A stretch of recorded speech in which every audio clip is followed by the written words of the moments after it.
Seen as the father of his nation, Gandhi remains a territorial icon located firmly within the boundaries of India.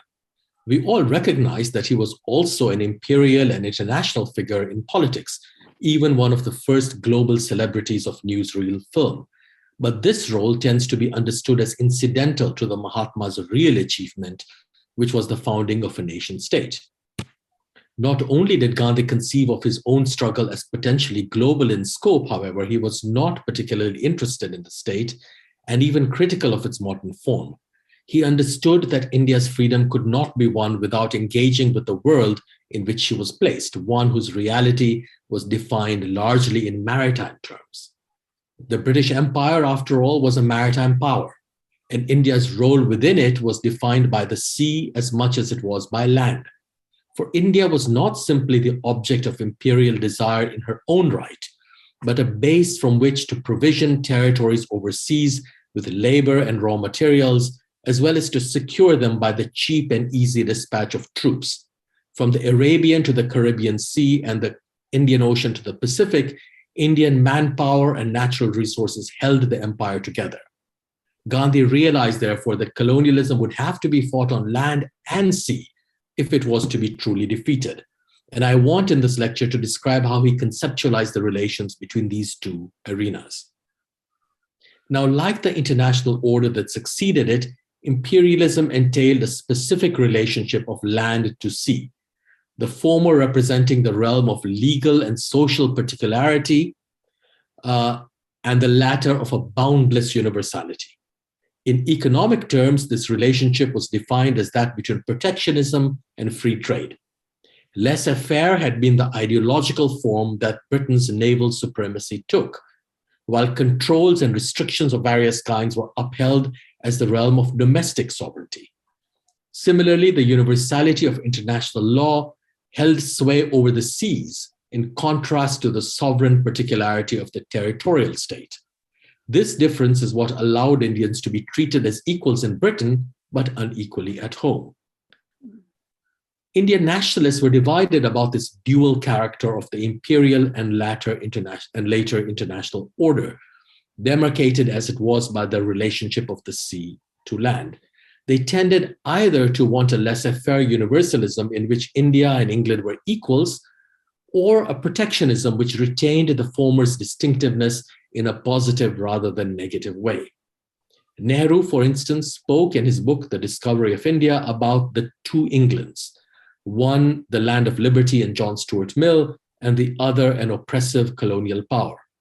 He wanted England to remain true to her better self, but Gandhi understood that the two Englands were in fact one and the same, each made possible by the other, just like the particular and the universal. The Mahatma called the universal claims of capital and law modern civilization, which he thought destroyed even the particularities it was meant to preserve in forms like sexual or racial difference.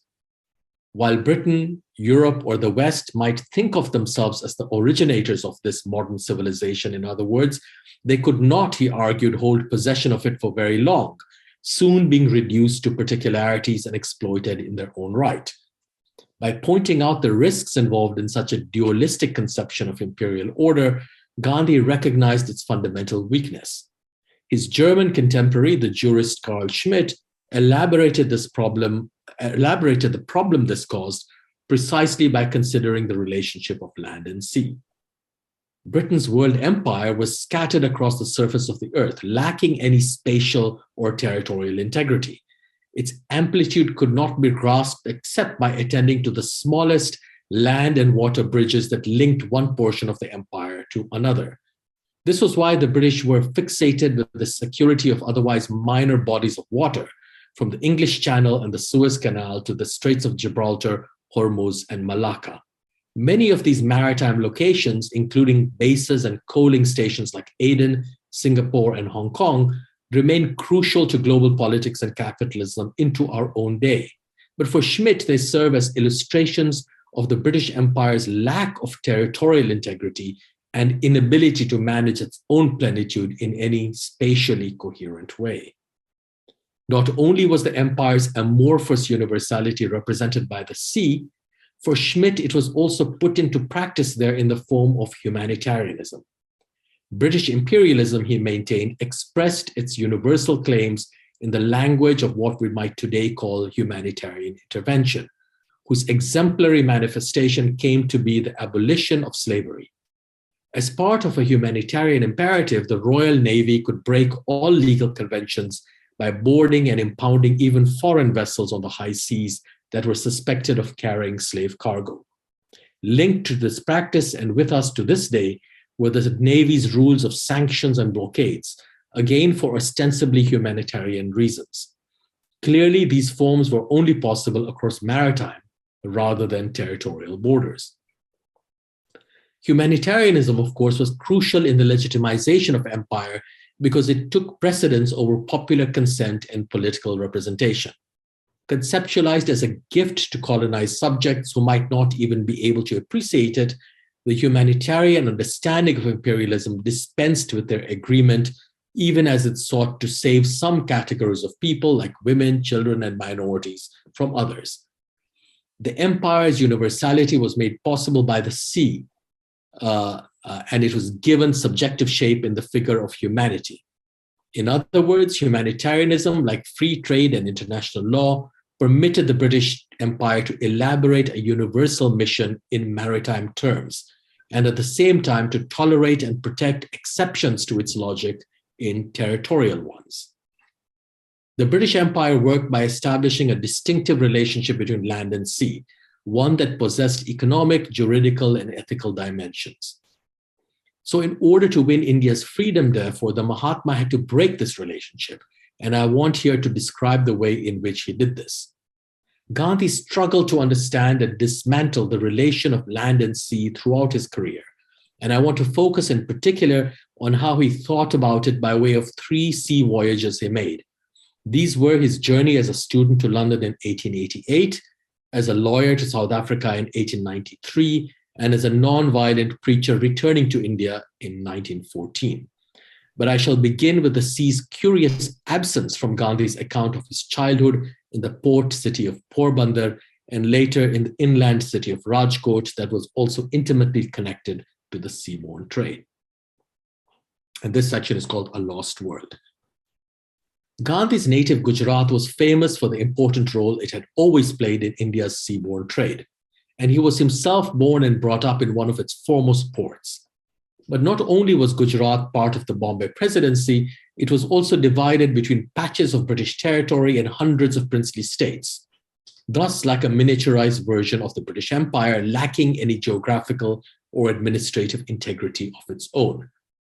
This absence of territorial fixity meant that its links with the Arabian and African settlements where Gujaratis lived were as important in defining the region as the towns and villages from which they hailed.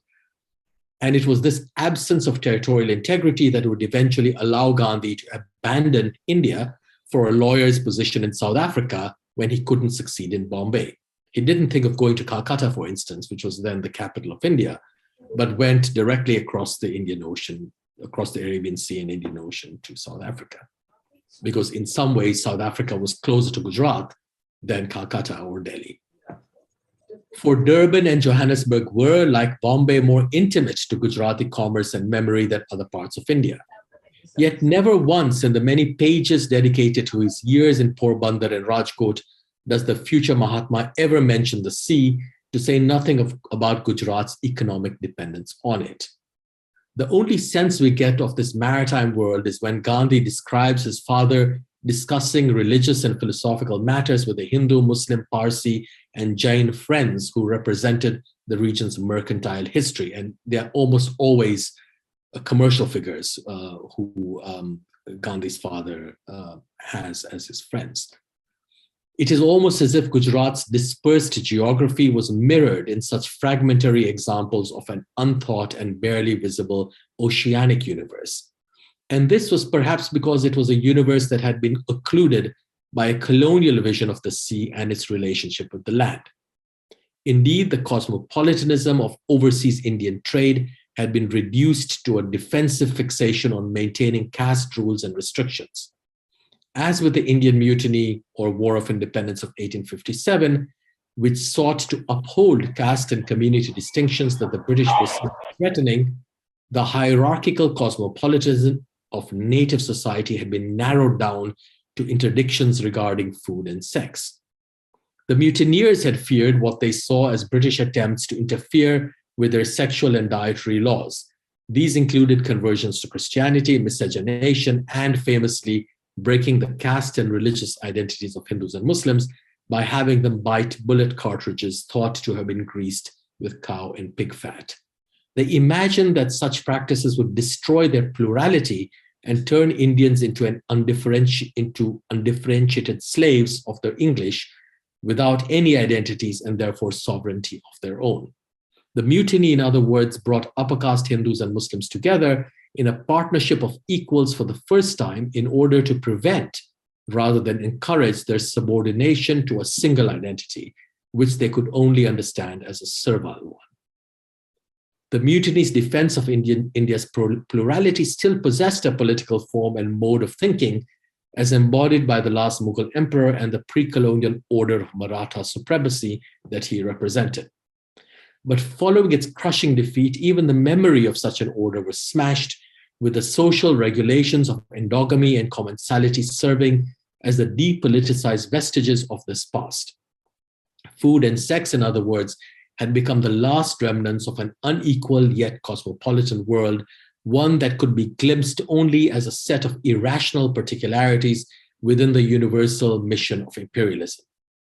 The same was true for Gandhi too, whose understanding of Gujarati society was defined by interdictions around bodily pleasure as much as transgression.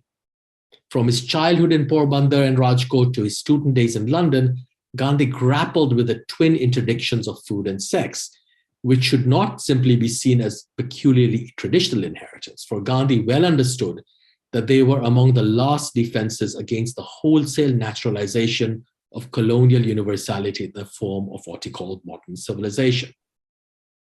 He was first tempted to abandon these restrictions by a friend whom he doesn't name, but who we know was Sheikh Mehtab, whose reasoning, like that of many Indian reformers, had to do with emulating the habits of Englishmen in order to become their equals, if not superiors. In his autobiography, Gandhi quotes a doggerel by the poet Narmad to this effect: "Behold the mighty Englishman, he rules the Indian small, because being a meat eater, he is 5 cubits tall." Mehtab himself, Gandhi tells us, was an object of envy for his fearlessness and physical strength. But rather than attributing these qualities to some native, nevertheless spurious source, he understood them only in colonial terms as the results of imitating the British. In doing so, Mehtab provided the perfect illustration of the workings of imperialism, because he was unable to understand the relations between different kinds of Indians without their mediation by colonialism. Unlike the mutiny, whose sepoys could conceive of a partnership between Hindus and Muslims against the British, Sheikh Mehtab, like many other Indians, was unable to visualize such a relationship because it had been rendered impossible by colonial rule. Therefore, he sought to imitate the British in order to best them. As an adult, Gandhi would theorize this voiding of relations between Indians belonging to different castes and communities as an aspect of Britain's policy of divide and rule. But rather than seeing it as a deliberate strategy, understood this process as the logical corollary of imperialism, construed as a specific relationship between the universal and the particular. For its seaborne universality, invested the colonial state with liberal attributes of neutrality and therefore fairness as a rational third party there to adjudicate between territorial Indian interests consigned by their passion, prejudice, and partiality to the realm of pure particularity. In this sense, the colonial and liberal state were the same, and the former even the latter's truest form in representing neutrality far better than it. The Mahatma would argue later in his career that freedom meant, among other things, reconstituting the social relations among Indians by refusing their mediation and so effective voiding by the state. For any state that functioned according to the relationship of universal and particular would remain a fundamentally imperial institution, one that depended on robbing its subjects of their agency and reducing them to particularities, unable to enter into any relationship with one another apart from itself. But since the state was unable to mediate every relationship all the time, it reduced the units of Indian society to relations of permanent enmity, whose violence required constant recourse to the police and courts, and so strengthened them more and more. So to put it in other words, the relationship that constituted imperialism, I have been arguing, was one between the universal and the particular.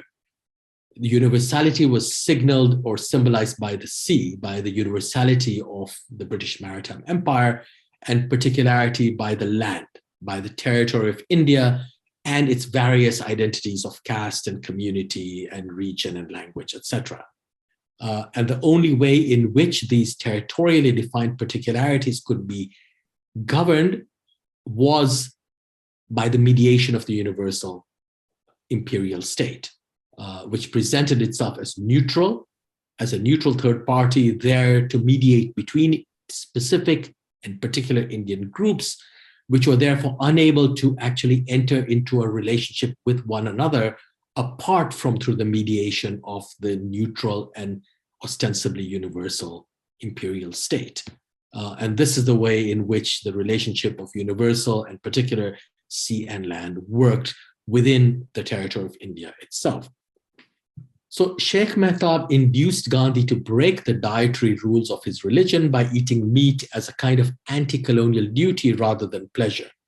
He also tried to break sexual taboos by taking Gandhi to a house of prostitution. But there his friend's shyness overcame the pleasure he was meant to enjoy and prevented any lapse into sin.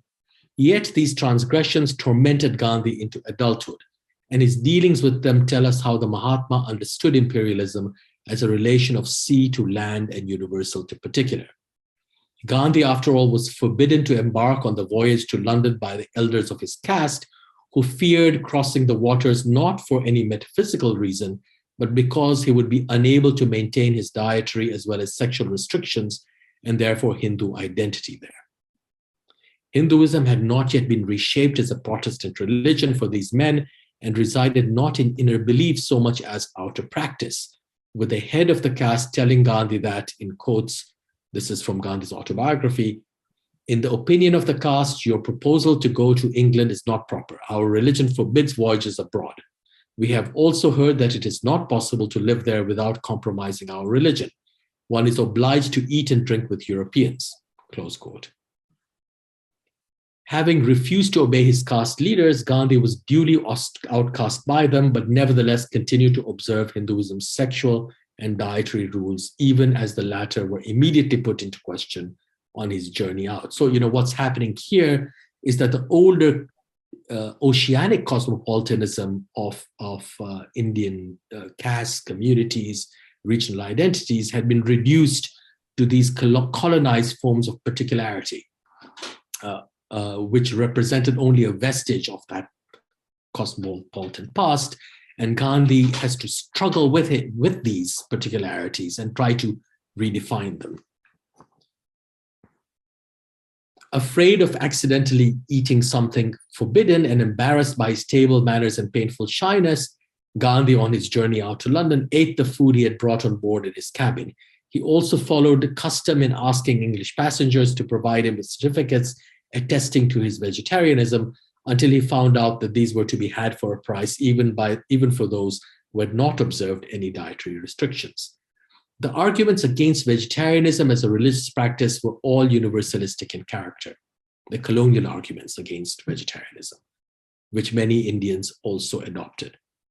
Not only were Hindu, and for that matter Muslim, dietary restrictions understood as irrationally territorial particularisms by those speaking on behalf of modern civilization, but animal protein seen as essential in colder climes and sometimes even medically required. Initially, Gandhi's justification for refusing to give in to such universalistic reasoning had to do with a promise to abstain from meat that he had made his mother.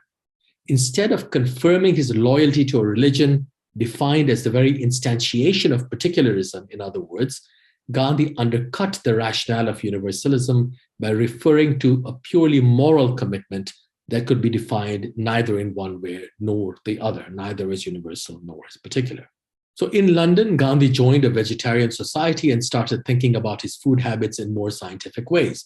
But he never made of them simply an alternative form of universal reasoning, and in fact expanded his conception of moral duty precisely to undo the relationship of particular and universal, land and sea, that defined both imperialism and modern civilization more generally. Diet, therefore, became a site of moral rather than merely cultural difference, its restrictions illustrating, just as in the mutiny, the Indian subject's sovereign agency, not his unthinking obedience to some archaic superstition. And Gandhi tells us in his autobiography, quote, "For me, the question of diet was not one to be determined on the authority of the Shastras. It was one interwoven with my course of life, which is guided by principles no longer depending upon outside authority. I had no desire to live at the cost of them," close quote. As we know, the Mahatma would go much beyond vegetarianism to experiment with different kinds of dietary restriction, including the fasts for which he became famous and which repoliticized eating for the first time since the mutiny's response to cartridges greased with animal fat. But if he broke food's link with Indian particularity and so political passivity by invoking duty, Gandhi approached sex by referring to providence. Of the 4 instances of illicit sexual temptation Gandhi describes in his autobiography, at least 2 are associated with the sea as a boundless site of promiscuous mixing. Here is his description of one such encounter. Quote, "During the last year, as far as I can remember of my stay in England, that is in 1890, there was a vegetarian conference at Portsmouth to which an Indian friend and I were invited. Portsmouth is a seaport with a large naval population. It has many houses with women of ill fame, women who are not actually prostitutes, but at the same time not very scrupulous about their models. We returned from the conference in the evening. After dinner, we sat down to play a rubber of bridge, in which our landlady joined, as is customary in England, even in respectable households. Every player indulges in innocent jokes as a matter of course, but here my companion and our hostess began to make indecent ones as well.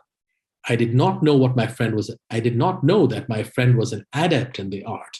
It captured me and I also joined in. Just when I was about to go beyond the limit, leaving the cards and the game to themselves, God, through the good companion, uttered the blessed warning.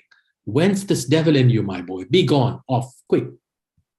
I was ashamed. I took warning and expressed within myself gratefulness to my friend. Remembering the vow I had taken before my mother, I fled from the scene. To my room I went, quaking, trembling, and with a beating heart, like a quarry escaped from its pursuer." Close quote. Now, as with his justification of dietary restrictions, Gandhi refers to vows given his mother when describing sexual temptation here. But unlike his firm refusal to compromise on the question of food, Gandhi is adamant that he was saved from sexual degradation not by his own will, but by that of God. Already in his first encounter with the prostitute to whom Sheikh Mehtab had taken him in Gujarat, the young Gandhi was saved by what he then despised as his shyness, only to realize much later that it was in fact a sign of divine providence. I quote again from his autobiography. "I sat near the woman on her bed, but I was tongue-tied. She naturally lost patience with me and showed me the door with abuses and insults. I then felt as though my manhood had been injured and wished to sink into the ground for shame. But I have ever since given thanks to God for having saved me. I can recall 4 more similar incidents in my life, and in most of them, my good fortune, rather than any effort on my part, saved me." Close quote. Important about providence was the fact that it was unwilled and so constructed the moral self differently from the way in which duty did. And for Gandhi, providence was crucial because it presented a limit to the kind of moral calculus or moral calculation that sought to draw all action into a framework of prediction and control. As a reader of the Bhagavad Gita, of course, Gandhi was set against this highly instrumental way of understanding moral action, since that text famously counseled doing one's duty without any consideration of its result, nishkam karma. By conceptualizing moral action as a sacrifice without recompense, the Gita sought to free it from the law of karma's endless cycle of cause and effect. Gandhi, however, was also interested in how, by disdaining its result, action left the future open by preserving many moral ends rather than simply one in a zero-sum game. He understood that even if moral action achieved its desired result, it was unable to predict or control the consequences that followed. This is why he refused to sacrifice means for ends, not only because of the violence it entailed, but also because ends could never truly be determined in advance. By leaving such ends aside, then, moral action and duty welcomed and made providence possible in the form of the incalculable, which Gandhi frequently described as the incarnation of Vishnu on earth.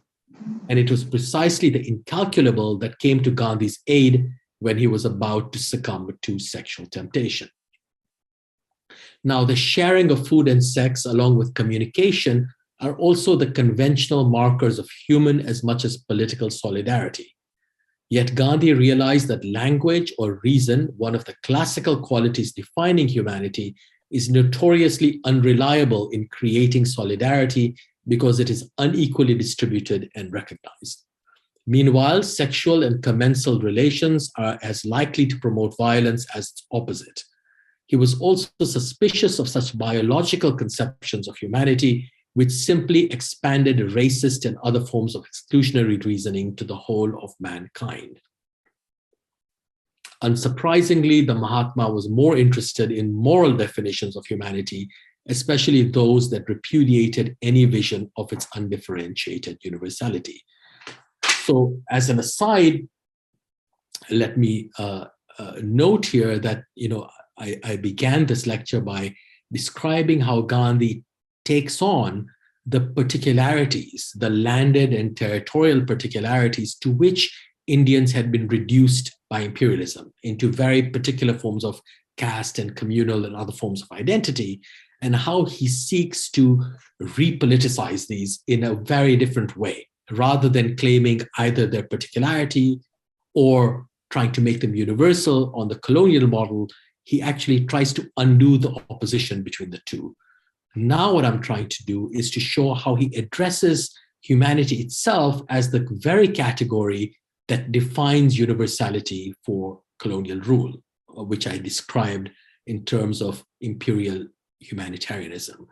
And he does this by putting into question humanity as a biological category altogether, by arguing, for instance, that when we focus on humanity in its purely biological sense and say that everyone is all the same, we are in fact using the same kind of language that the colonial states uses to define races and racism, so that what is wrong for racism cannot be made right by simply expanding such biological understandings of the human race to everyone within it.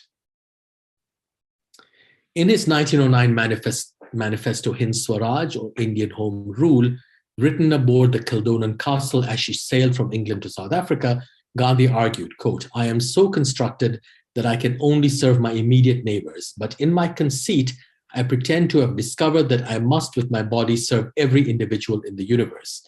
In thus attempting the impossible, man comes in contact with different natures, different religions, and is utterly confounded." Close quote.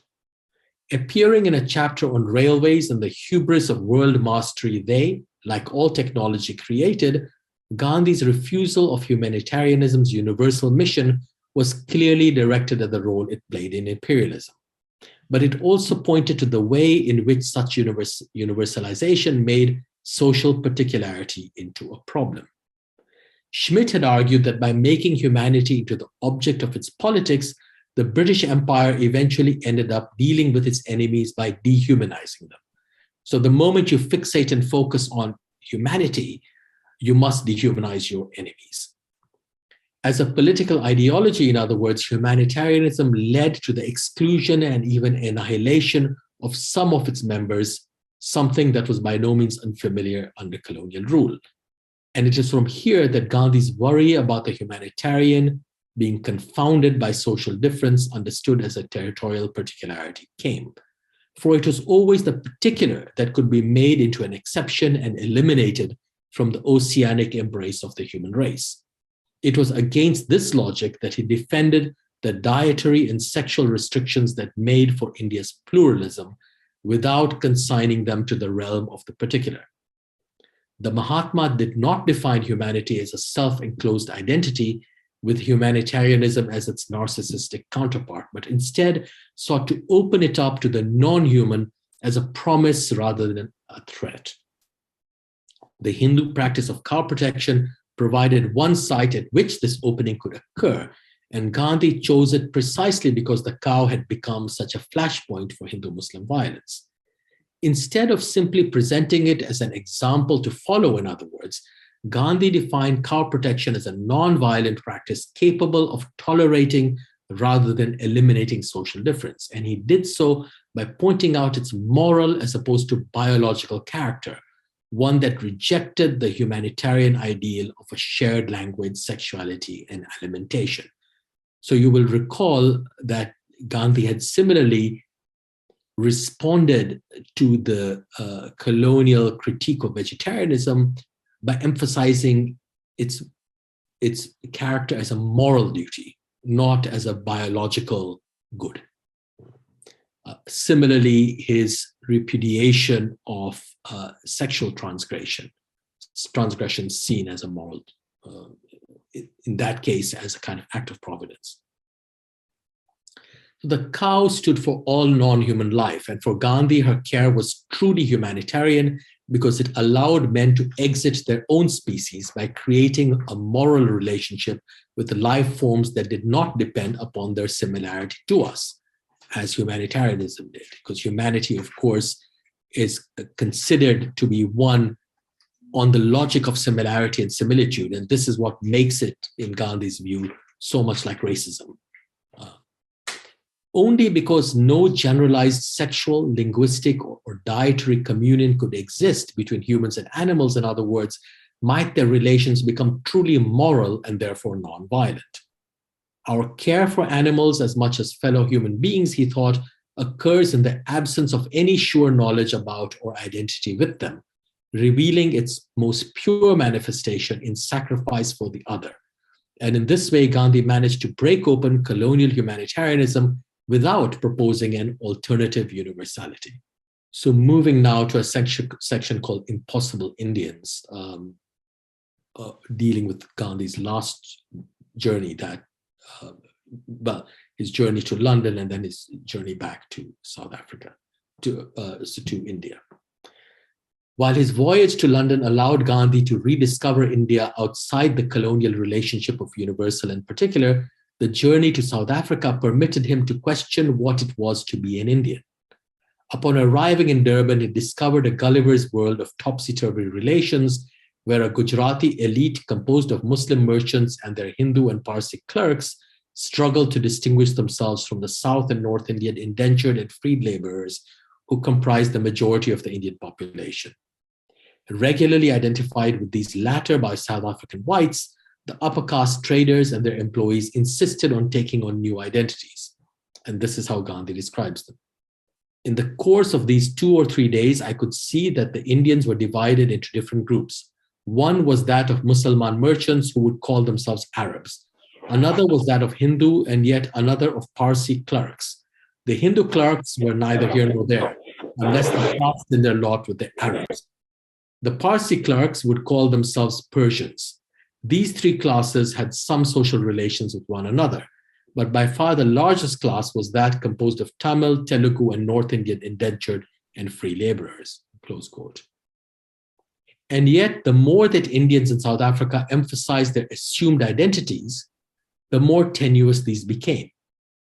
In his autobiography, Gandhi describes how his compatriots resented the use of terms like Sami, from Sami as the part of the surname of many indentured laborers, and Coolie, trying to wheedle South Africans to identify them in other ways.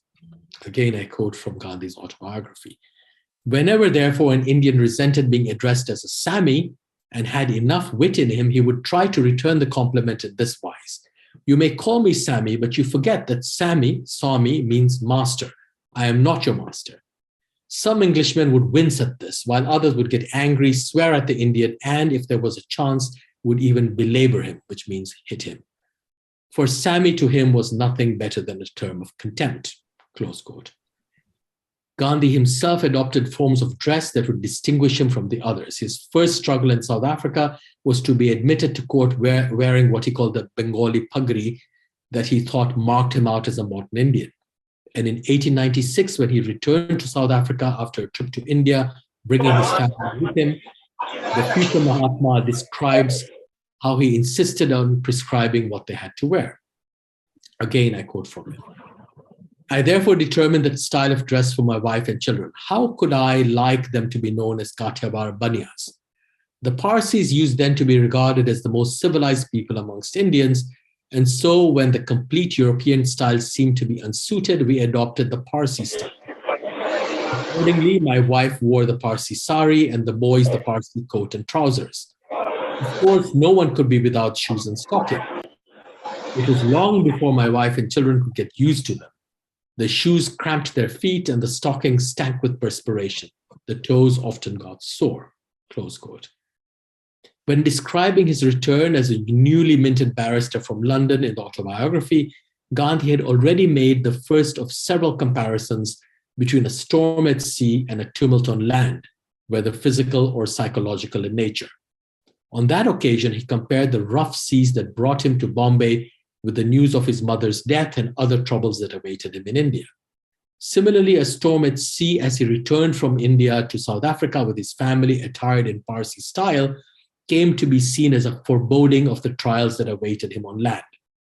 But more than this, life on board a ship also struck Gandhi as an experimental model of what might be accomplished on land. This is why he used sea voyages to study languages, as he would go on to do in the various prisons in which he ended being incarcerated, and which represented another kind of laboratory for moral and political life in the world beyond. The ship, in other words, is very much like a prison cell for Gandhi. He uses it to learn and to teach and to spin, etc. The storm's very danger, it seemed to Gandhi, offered an opportunity for reform of social relations and religious devotion, even only if only it could be made to endure on land. So the sea allowed certain things to happen. And here he is describing the storm at sea as he returns from India to South Africa with his family dressed in Parsi mode. But as though to warn us of the real storm on land, a terrible gale overtook us, whilst we were only 4 days from Natal. All became one in face of the common danger. They forgot their differences and began to think of the one and only God, Muslims, Hindus, Christians, and all. The ship rocked and rolled to such an extent that it seemed as though she would capsize at any moment. It was out of the question for anyone to remain on deck. His will be done was the only cry on every lip. At last the sky cleared, the sun made its appearance, and the captain said the storm had blown over. People's faces beamed with gladness, and with the disappearance of danger disappeared also the name of God from their lips, close quote. Now what awaited these passengers in Durban was a fired up crowd at the docks and a hostile public opinion among whites who saw Gandhi as the leader of a move to bring more Indians to settle in South Africa, and in so doing threatened both the demographic basis of white supremacy as well as commercial dominance there. Since Gandhi had spoken to the international press before leaving India about the worsening treatment of Indians in South Africa, he was greeted by a mob upon disembarking in Durban and nearly lynched before being spirited away to the house of a friend. But the crowd followed him there, and Gandhi had to escape in order to save his family, who had been brought there separately. At the suggestion of Durban's police superintendent, he donned a disguise and so assumed yet another identity in what makes a frightening event seem like a piece of burlesque theater. I quote him, "As suggested by the superintendent, I put on an Indian constable's uniform and wore on my head a Madrasi scarf wrapped around a plate to serve as a helmet. 2 detectives accompanied me, one of them disguised as an Indian merchant and with his face painted to resemble that of an Indian," close quote. What all of these incidents demonstrate, from the struggle over wearing the Bengali pagri in the court, to his struggle with Indians and how they name each other and how they resist being called either Sami or Kuli, to his adoption of Parsi attire, to these strange gettings up when he's trying to escape a lynching by dressing as a constable. What all of these incidents demonstrate is the fact that Indian identities were both fluid and transient things. That did not make them superficial, though Gandhi did suggest that this was the case for his own sartorial experiments, but it certainly revealed how irrelevant all such claims and expressions were politically. The problem was not that such forms of identification were either weak or inauthentic, only that their assumption for the reason of gaining some material advantage was wrong and therefore unviable. So all these identities, from Muslims calling themselves Arabs to Parsis calling themselves Persians, to people claiming to be one thing or the other, were identities that had been put on to gain some material advantage, to gain protection from racism, to gain business, etc. And so Gandhi would go on to reconstruct the Indian subject in a quite different way. Gandhi began by suggesting that the discrimination upper castes faced in South Africa was a punishment for their own treatment of lower castes in India, making a moral issue of it that typically turned actual victims into prospective agents. But while he was keen to have them all identify as Indians, Gandhi did not argue that such unity would save his compatriots from their predicament. For one thing, he would never abandon street castes and communities by whose names Indians identified each other, not least because these were the only groups that possessed some measure of political agency in the colonial state. When the Mahatma launched his first mass movement in India after the First World War, he called upon the country's communities and castes to non-cooperate with the state, since they were the only social groupings that could administer themselves without reference to it.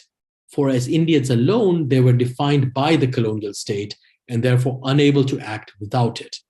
But Gandhi also distrusted the self-interest that gave all identities their political meaning.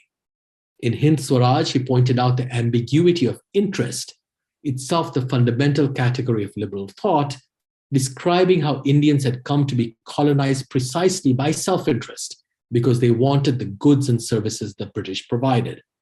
And in his autobiography, Gandhi went on to link self-interest to cowardice and the lack of principles, writing that, quote, "The average Englishman believed that the Indian was a coward, incapable of taking risks or looking beyond his immediate self-interest," close quote. So these identities, these various identities I've been describing, were defined entirely by self-interest. And in criticizing them, Gandhi is criticizing not only their particularity, which feeds into the project of colonial universality, but criticizing precisely the idea of self-interest as defining identity altogether. Similarly, he realized that Indian traders in South Africa were willing to put up with the racial discrimination they faced out of self-interest, as long as they gained from it financially. He was struck by these men's rueful statements about pocketing insults as they did cash, enough to repeat it several times in his autobiography. Interest, after all, was also a capitalist category describing both material and psychological forms of ownership. One could only have an interest in something from which some advantage could be derived, and so it became a kind of property even as an identity. This is why voting rights in Gandhi's day were restricted to owners of physical or intellectual property who were understood as being invested and so having an interest in politics. Like the imperial idea of humanity as a universal form made possible by the technologies of conquest, interest in its most basic unit as self-interest was considered a universal and so natural quality. It was, however, part of an economic theory about human behavior seen as being motivated primarily by the maximization of self-interest. Even altruism in the utilitarian philosophy that undergirded so much of the colonial enterprise was understood as creating the optimal context for self-interest to operate. Acts of disinterestedness and sacrifice that could not be folded into this theory, as many examples of Indian so-called superstition were not, had therefore to be defined as irrational, unnatural, and territorially particularistic. By repudiating identity as a form of self-interest, then Gandhi sought to redefine it politically without lapsing into the false choice between what was universal and particular. It was sacrifice, he argued, rather than interest that should constitute what it meant to be Indian. Just as humanitarianism meant for him going beyond the human, in other words, so too did all the lesser and greater forms of Indian identity acquire moral and political meaning by opening themselves to a world outside their confines in gestures of self-abnegating beauty. Since the capitalist conception of property that made interest possible had not yet come to define the entirety of Indian social relations, thought Gandhi, such acts of sacrifice of the kind described in the Bhagavad Gita remained relatively commonplace and invariably characterized familial and other intimate relations. They were, in other words, not part of any utopian vision, but eminently real and so capable of being expanded politically as much as socially. By the time Gandhi returned to India in 1914, he had learned how to dismantle the universalistic pretensions of imperialism in the form of modern civilization without adopting the status of Indian particularity either. We might say that he refused to take his position either on land or sea, and thus undid the relationship between them that defined colonialism. This frequently meant occupying no specific place and simply interrupting the expansive narratives of universality by breaking the links of causality on which they tended to depend. It was, of course, a lesson he had learned from the Gita, which counseled separating means from ends and therefore causes from effects so as to snap the chain of karma that bound individuals to an endless cycle of rebirth. What Gandhi did was to build an entirely novel politics out of this moral insight. Gandhi often interrupted the apparently inexorable and expansive causal links of his own narratives by introducing different kinds of trajectories within them. We can see this happening in the account of his near lynching in Durban that I described earlier. Surrounded by a crowd, Gandhi and his friend Mr. Lawton initially thought to escape in a hand-pulled rickshaw until its owner ran off, and in so doing, we are told, saved the future Mahatma from the sin of riding on such a dehumanizing form of conveyance. While it might sound like sanctimony, this little interruption of a violent narrative suddenly introduces a quite different moral consideration into it, one that is deliberately out of place. Shortly afterwards, when recounting the crowd's attack on him, and Gandhi was really beaten in this attack, Gandhi interrupts his narrative again, and he says, "They first got Mr. Lawton and separated us. Then they pelted me with stones, brickbats, and rotten eggs. Someone snatched away my turban, whilst others began to batter and kick me. I fainted and caught hold of the front railings of a house and stood there to get my breath. They came upon me boxing and battering. The wife of the police superintendent who knew me happened to be passing by. The brave lady came up, opened her parasol, though there was no sun then, and stood between the crowd and me," close quote. Now, why mention the fact that the police superintendent's wife opened her umbrella to protect him, even though there was no sun to warrant it? Surely the context in both the Gujarati and English text is clear, but what the interruption effects is a breach in the narrative's causal sequence by intruding an apparently bizarre and new element into it. Evident throughout his career as a Mahatma, this logic of interruption characterized many of Gandhi's political experiments as well. This is especially evident in Gandhi's much derided efforts to demonstrate his loyalty to the empire in the first half of his career.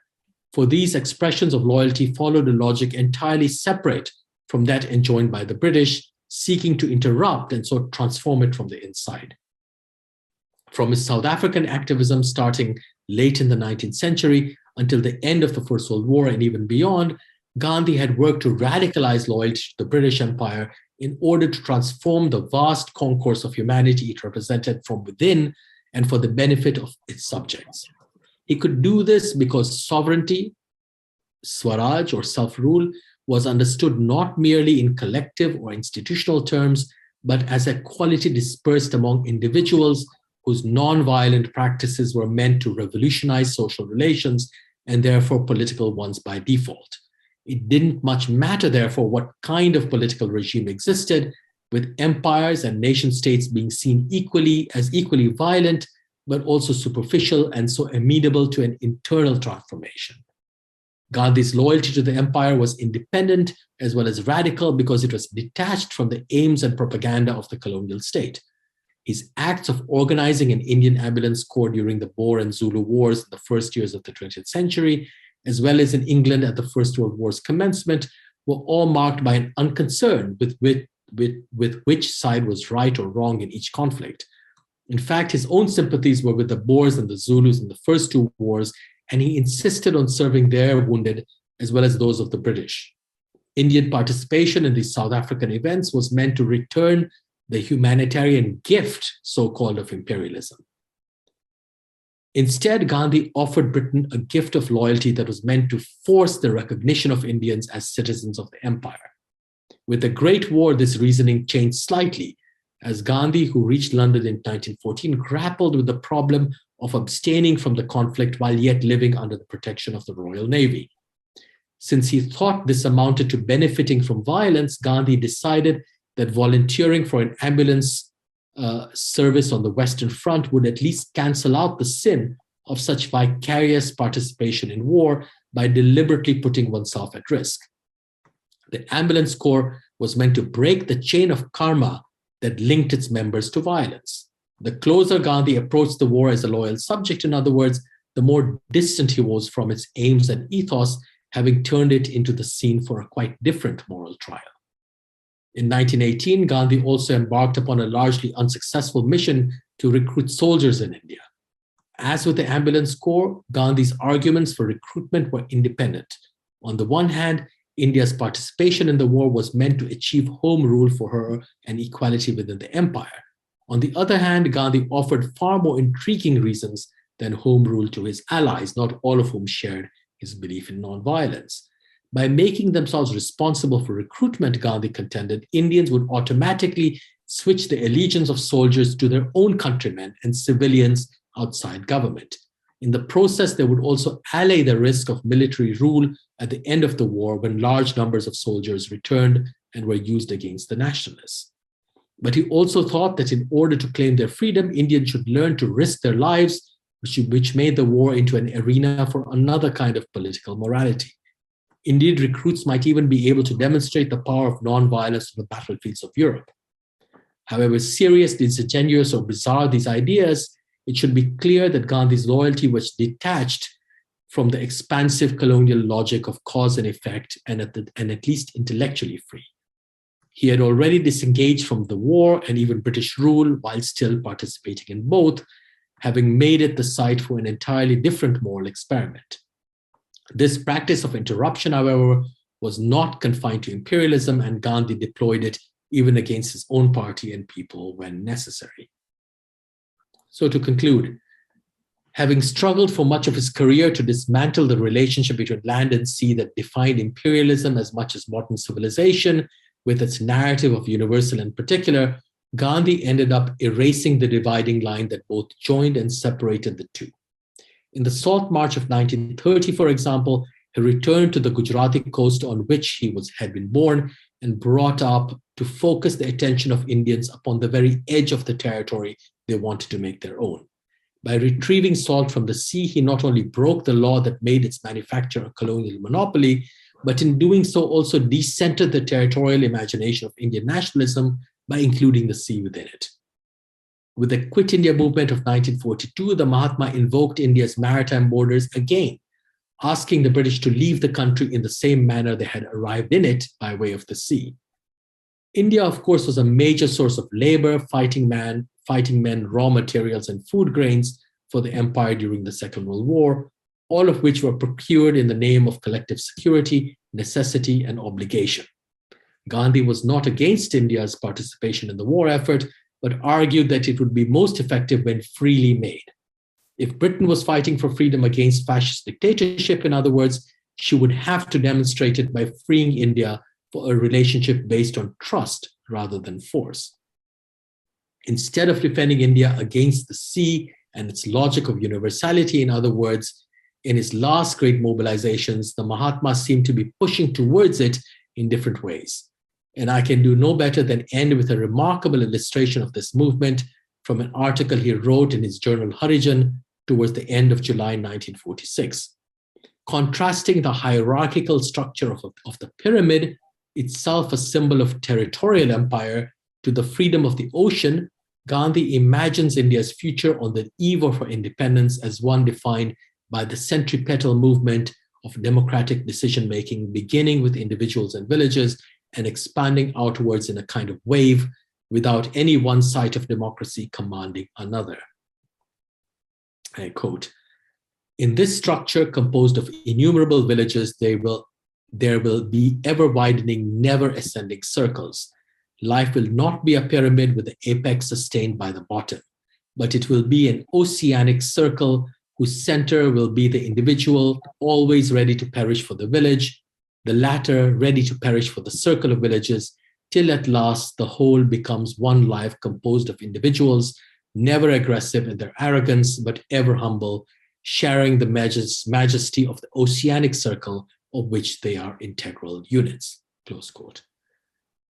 At the end of his life, then, the Mahatma joined land to sea by refusing any distinction between them. No longer was the universality of one to be defined by the particularity of the other in a relationship of forced dependency that was as much epistemological as it was economic and political. Instead, territorial hierarchies were literally to be washed out to sea in a tide of freedom where no border existed.